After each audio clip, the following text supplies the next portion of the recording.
আসসালামু আলাইকুম। আশা করি আল্লাহর রহমতে সবাই ভালো আছেন। দীর্ঘ এক বছর পর আবার আমার ফিল্ডের যে কাজ পিএইচডি স্টাডির জন্য সেটা শুরু করেছি। তো সেটা শুরু করেছি বলতে সয়েল স্যাম্পলিং এখনও আরেকটু টেম্পারেচার বাড়লে তারপর ইনশাল্লাহ শুরু করব। কিন্তু এই বছরের যে মেনিউর অ্যাপ্লিকেশন সেটা হচ্ছে সম্পন্ন করলাম। আজকে ওয়েদার খুবই ভালো ছিল।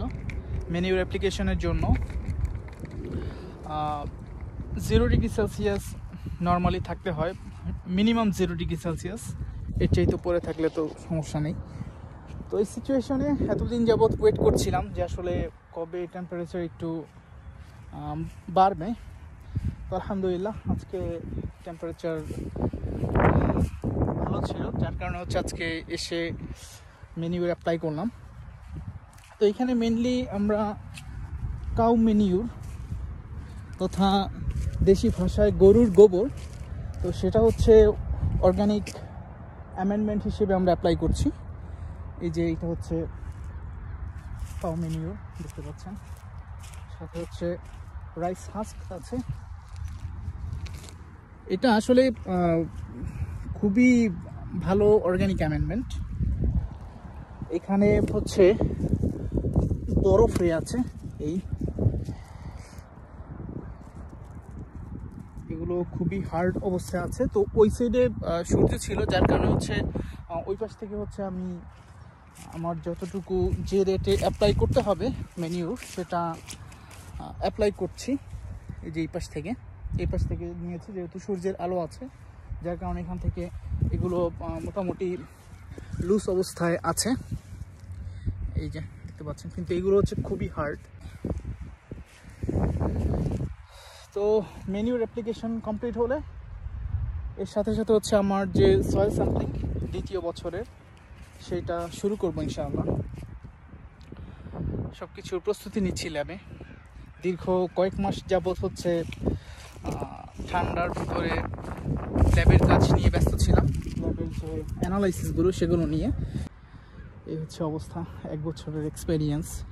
আসলে পিএইচডির পড়াশোনা একটা স্কিল থাকতে হয়, সেটা হচ্ছে মাল্টিটাস্কিং যে স্কিল, সেটা মাল্টিটাস্ক করতে পারলে বা সেই ক্যাপাবিলিটি থাকলে আসলে পিএইচডির স্টাডি খুব কঠিন অবস্থা বা সিচুয়েশন তৈরি করে না। এই হচ্ছে আমার বেলচা। তো যারা পিএইচডির জন্য বা হায়ার স্টাডির জন্য দেশের বাইরে আসতে চায় তাদের জন্য একটাই পরামর্শ, আসলে গবেষণা কাজ শিখতে হবে, পাশাপাশি হেলথ কন্ডিশন, শারীরিক যে সুস্থতা সেটার দিকেও নজর রাখতে হবে। আসলে উইকনেস নিয়ে পিএইচডি করা খুবই কঠিন, কেননা স্পেশালি স্যাম্পলিংয়ের সময় সেই অনেক গভীর থেকে যে সয়েল কোর আনার যে এক্সপেরিয়েন্স সেটা হচ্ছে খুবই কঠিন একটা কাজ। এরপরে হচ্ছে এই যে পিছনে বাকেটগুলো দেখতে পাচ্ছেন, এই বাকেটগুলোতে হচ্ছে এই ম্যানিউর হোক, কম্পোস্ট হোক বা অন্যান্য যে ট্রিটমেন্টগুলো আছে, অ্যাপ্লিকেশনগুলো আছে সয়েলে, সেগুলো নিয়ে কাজ করতে হয়। এটা আসলে খুবই হার্ড ওয়ার্ক। আর এই চেয়ারটাও নিয়ে আসছিলাম, কেননা গত বছর একটা ছোট্ট টুল নিয়ে আসা লাগছিল, যেহেতু ওরকম আইডিয়া ছিল না। তো এবার হচ্ছে একটা চেয়ার নিয়ে আসছি। চেয়ারটা হচ্ছে এক পাশে রেখে যাব, এবং যেহেতু বেশ কয়েক মাস ধরে এখানে স্যাম্পলিংয়ের কাজ করব, ফিল্ড ওয়ার্ক করব, সো এটা এখানে থাকলে একটু রিল্যাক্সে আরাম করে বসা যাবে।